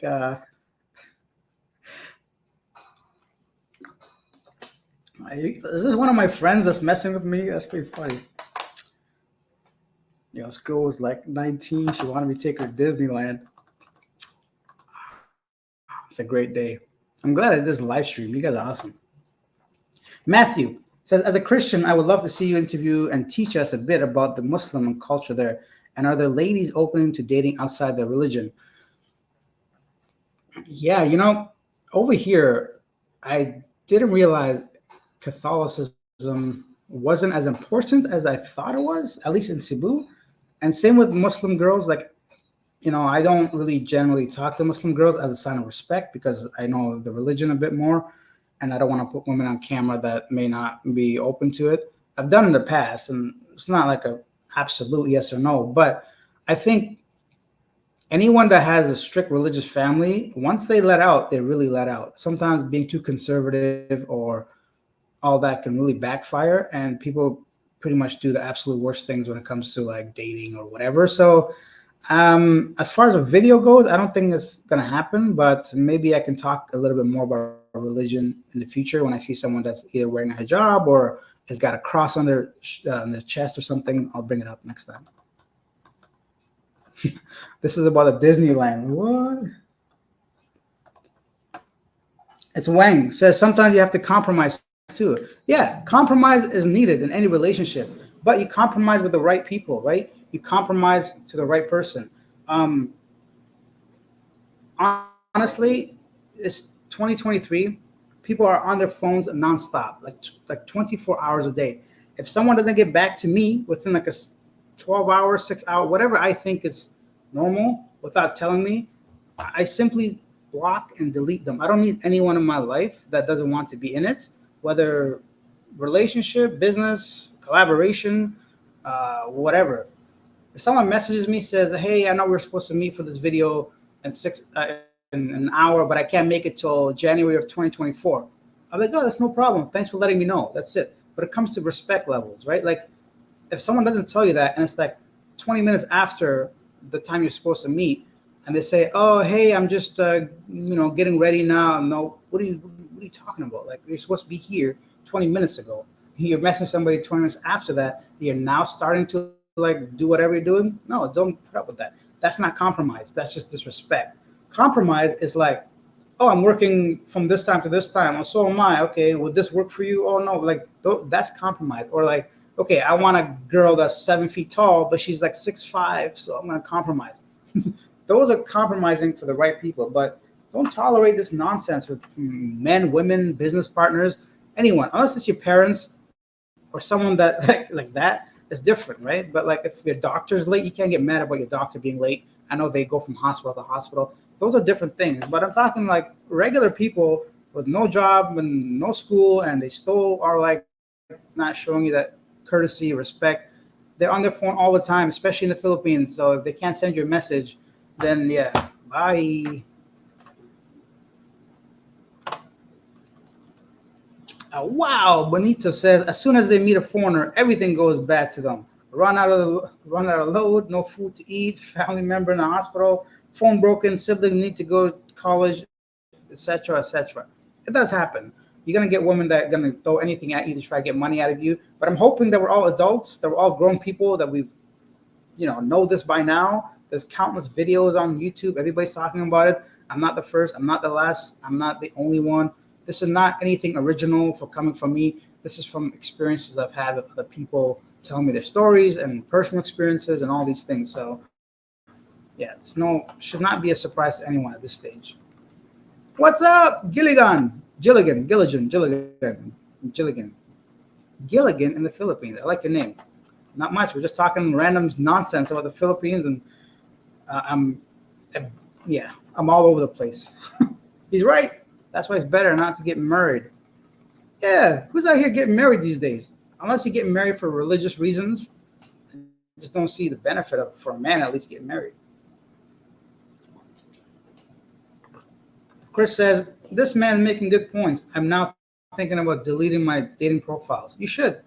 Don't have it unless you're coming here within the next 2 weeks. You're wasting your time all day, every day, sending money to people just to get like one or two random nude photos. I've seen people saying, "Okay, I've sent this guy this photo. It doesn't even show my face." And like, what is the point of that? Which guys out there looking at? Anyways, stop, men. Just please, just grow some balls and be a man and just like handle your business when you're here, or at least choose before you come here, or whatever. Just stop giving into these women everything they want. That's it. Just like, yeah, you'll be fine. What dating sites do you like, by the way? Um, Trying to think what dating sites. So if you're coming to the Philippines, don't go on Pina Love. Don't go on Christian Filipina. Don't go on that. If you're coming here, I would say to try to go to language exchange, like apps, groups. There's a lot of like ways to network with people here. Meet them through like actual activities, like there's movie nights, puzzle nights, tennis courts that are down here. There's badminton teams. Get to know someone on that level. If you're not into any of that, you're like, too much work. I don't want to put any effort in. Then I guess Tinder's still a thing here, but there's a lot of scams, a lot of fake profile, a lot of trans, a lot of ladyboys, a lot of solicitors on Tinder. I don't know. To be honest, I don't really know anymore. I don't go on them, so I have no idea. Asking people that have used dating sites. Okay, Cupid comes up sometimes, and Tinder, I guess. Yeah, I really don't know. Like I said, I can't be out here preaching what I don't like do myself. So, nah, I like. Come on, we can't talk about that on here, guys. Keep your shit like appropriate, even though I'm swearing and I'm telling you all this stuff. Yeah, Gilligan says, don't need a dating site. You'll meet normally. I think many of us coming from the West, we don't realize how naturally approachable women are in the Philippines. So we're comparing it based on our own experiences back home. It's not like that. You get to actually meet people here very easily. It's not awkward. Slipper Red Dorm. It's not awkward at all. Depends on your approach, right? It's a million times that you have opportunities anywhere. Even if someone is like reading a book, hey, what you reading there? Whatever. Just to start a normal conversation. If someone's in line in front of you at a Starbucks or behind you, just be like, hey, what do you recommend? Or like, what are you getting? Or like any random thing. Have you tried the pumpkin fucking spice latte? And then you gauge with their response. It's not something that should be that hard. I think the biggest thing is that fear of rejection because women in the West are brutal, right? So you're just imagining the same type of shutdown, letdown, or whatever here. Yeah, it's not a big deal. Maybe because I talked to so many people with my interviews, I have this barrier built of not giving a shit about rejection. But you should too. There's nothing special about me, so you can do exactly the same. Just talk to people. Got it. Tyson said there's no difference between a hurricane or a typhoon. It's just a geographic thing. They call it monsoon in parts of Southeast Asia. I was thinking about that is monsoon, another one. Okay, got it. Okay, Billy says, how do you get from Cebu Airport to Cebu IT Park? Okay, Billy, excellent question. When you get out of the airport, go to your right after the exit and continue walking until you see the white taxis. There's a big lineup there of people getting into the white taxis. There's a guy that's going to write down the license plate number and give you a piece of paper. Hold on to that piece of paper in case you have any problems. I've never had any problems. When you get into the white taxi, tell the guy IT Park. And if he says anything about anything, just say meter. If he still says anything, just get out. That's it. But I've never seen anyone get out yet or anything. Cebu is pretty good with taxis. So when you get out of the airport, turn right, just keep going to the exit. You'll see yellow taxis and red taxis. Don't take the yellow ones. They're a bit more expensive and there's less of them. Just take the white ones. There's like a whole queue of people waiting and they're really good with in Cebu. And then you'll see the meter. It should, depending on traffic and the time of day, it should cost you anywhere from 250 to three, let's say from 250 to 400 pesos. So not a big deal. And it's very simple and easy. And we said be back. Chris says, my first time in a taxi in Manila Airport, taxi driver charged me 1,800 pesos to go from Terminal 1 to Terminal 3 and then had the audacity to ask for a tip. Oh my God. I paid it because I didn't know any better. That's terrible, Chris.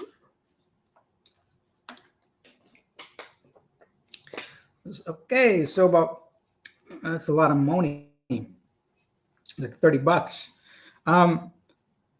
Naya Airport is not very good. It's not organized very well, and all the terminals are not even walking distance. So not all of them, most of them. From 1 to 3, you have to take a shuttle bus. The shuttle bus takes a long time, guys. It stops like all the terminals. If you don't have more than 3 hours between your flights, you might miss it. It's a really, really big issue there in Naya. And I think recently it was like voted one of the worst, if not the worst international airport in the world. Yeah. So do a little bit of research, make sure you know which terminal it is. There is a free shuttle, but there's no way it should be 1,800 pesos for that. If he's using the meter, it would be like 100 pesos, not even. So if he doesn't want to take you, then get someone that will. But hopefully those shuttle buses can just take you for free. They do take some time, but if you have lots of time between your flights, you should be fine. There's like a free shuttle now, but who knows when Chris went. I don't think it was always an option. I'm told Cebu is not as safe as Pattaya. Yeah, I don't think it is. I know Pattaya is pretty safe. I mean, the people still get murdered and killed over there, but I think that's just from prostitution, drugs, or alcohol. Over here, it's not as safe in a sense that, well, firstly, just driving here. Secondly, I know there was a kidnapping student last year. Someone kidnapped a Korean student. There was someone, 3 people died yesterday in a car accident. And they didn't die, but the bus collided with the. So stuff like that, some pickpocketing. But for me, I don't feel any danger. I don't know the stats behind it, but it sounds like it makes sense. But I could be wrong. Okay, Billy says, how do you manage to extend your visa? What's your routine? I arrive in the Philippines, I get 29 days, and then I just go to the Bureau of Immigration in Lapu-Lapu, Gaisano Mall. Go to that one, not the one here in Cebu City. The Gaisano Mall, Mactan, Lapu Lapu is the best one. They're very fast.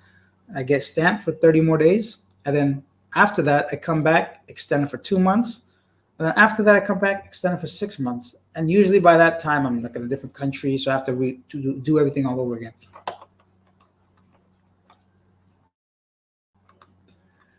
And Pattaya issue is, oh, you were talking about Thailand. And Pattaya issue is on a tourist visa. I'm doing extension and border run. Okay, yeah. That's what you do in Pattaya and Thailand. I thought you were talking about the Philippines. Rick says the meds I need have to go to Canada, and they are illegal meds in the Philippines, so I can't bring them here. It's horrible, man. I'm sorry to hear that. The medication thing is an issue, I guess. Need to get meter taxi Manila. Yeah, definitely. I mean, sometimes they don't want to turn it on, so but you have to do it. Solo Moto says chill live stream. Thank you. I'm glad you guys are enjoying this. Yeah, hit that like button. Do it. So now, Marco Polo says, so now most of the men know what girls want and get trained by YouTube, forums, and social, so they have behaved different with ladies, right? And ladies, they look like first timers in the country. Yeah, so they will look for first timers because it's always going to be men that are recently retired, that are not very up to date on social media, that don't necessarily believe that everything we say is actually true, and they get conned, scammed, taken advantage of. It's just a game. It's all a game. It's who can get more out of who can get more out of who. I know we as men are not perfect. We do a lot of messed up stuff, like lie to women, what's that word I'm looking for? Mislead them to thinking that we want a serious relationship when we don't. Maybe that we want to take them back to our country when we have no intentions. That we are single when we actually have a wife and 3 kids back home. All these things. So men are not perfect. I understand that, but it's just the way things are, and everyone's trying to get something out of the other person. What is the average monthly room in Cebu IT in pesos? 25,000 pesos a month here if you want a studio like this. When you meet the right girl, their money won't be important. Exactly. If you meet the right girl, money is just going to be a discussion topic and not the priority. Of course, I'm not going to sit here and tell you that money is not important, but that's not what I'm saying. I'm not stupid, but I'm saying it won't be the only thing you'll be talking about. She'll be more interested in you as a person than how much money you make. So keep that in mind. The money thing will be discussed at some point when you guys get serious. I've noticed that there's a lot of ladyboys in the Philippines. There's a lot of ladyboys in the Philippines. It's a source of revenue. They know that men will give them money if they're a woman. No woman's gonna give you money for a guy. Passport bros for life. Good talk, Alex. Thank you. Thank you. I'm glad you agree. Who are some of the vloggers that you like to follow? Nobody. I don't follow any vlogger, not out of spite or jealousy or whatever. Other YouTubers, I've noticed a couple feelings I never had in life are number one is jealousy, number two is feeling sorry for myself. And the only time where even a hint, a remote jealousy factor, or like just negative toxic feelings, or any of this was like when basically comparing your YouTube channel to others, right? And that's just because you're doing the exact same thing. And it's a numbers game, so it's very visible. Not only that, it's just like I don't want to be influenced by any other vlogger or what they're doing because I want to stay in my lane of what I'm good at, what I want to do, and I don't want any influence that is not positive. So the algorithm, the burnout, the toxic community sometimes of foreigners in the Philippines, I don't want to be any part of that, to be honest. Like for example, I know John Sumolo, for example, California expat in the Philippines, has a great channel, informative, excellent videos. Like I appreciate a lot of the work he does, and other like vloggers or whatever, like Calvin from Sunshine Shoulders, people that I know personally, maybe. And I don't really care about them as far as YouTube goes, but I care about them as human beings that are good people, at least in my eyes, right? So that's basically it. But I don't sit here looking at people's YouTube channels and wonder what they're doing, how they're doing, how could I make my videos like that, or it's just something that I generally don't do. The only YouTubers I follow are just like Philip DeFranco, which is for like obviously the news on a daily basis, kind of really speaks fast and puts everything into one 20-minute, 15-minute thing. Um, Pierce Morgan has been really surprising me lately. I don't know how he used to be such a. I just despise him as a human, but now at least he's trying to shed some light on the realities of the world. YouTubers, Mark Wiens, of course, for the Philippines or Thailand food or just any food. He's a really good food vlogger. That's basically it. Henry's back. All right, guys. So let's go 15 more minutes, huh? Let's do this. We'll do this for 2 hours straight. Why not? Let's do it for 2 hours straight, and we'll last another 15 minutes. So if you guys have any questions you want to ask, feel free to do so. If not, we'll finish off these, and then that's it. Chris said a Grab car is better than taxi. It can be a few pesos more expensive, but you know what the price is, and it's set in stone, and you link it with your credit card, so don't have to exchange cash. Exactly. Excellent point. Chris, you're right. Grab ideally is the best option. Only thing would be sometimes during the rain, it might be a little bit difficult to get a taxi or Grab taxi, but it's still a very good option. Grab taxi, definitely. Hey, Gurkha 9 says 6 month tourist visa has been suspended temporarily. Really? Says whom? That's the first I've heard of it. No idea about that. Solo Modo says new to your channel, a few days, and I like it. Keep up the good work. Thank you for being here. I'm glad you like it. I try to be informative, entertaining, and if I could do both, then great. If not, then I have failed you, my friend. But yes, welcome to the channel. Rick, what happened to the homeless guy you helped out? We talked about him earlier. I haven't heard from him. I don't know. No clue. Last I heard, he was going to Negros to be living there permanently. Okay, I think that's it. Should we even bother going to 2 hours or nah? Did I miss anything? Let me just double check to read these comments.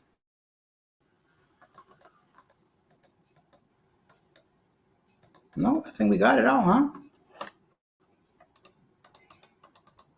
Okay, so with that being said, I'm back in the Philippines. Travels was fun, but now why is this camera so weird down here, bud? Anyways, I'm gonna be taller. Why is my head? Was my head like this the whole time? That's pretty bad if it was. Anyways, how attractive can I their physical? They're good looking, Henry. Filipinos are good looking peoples.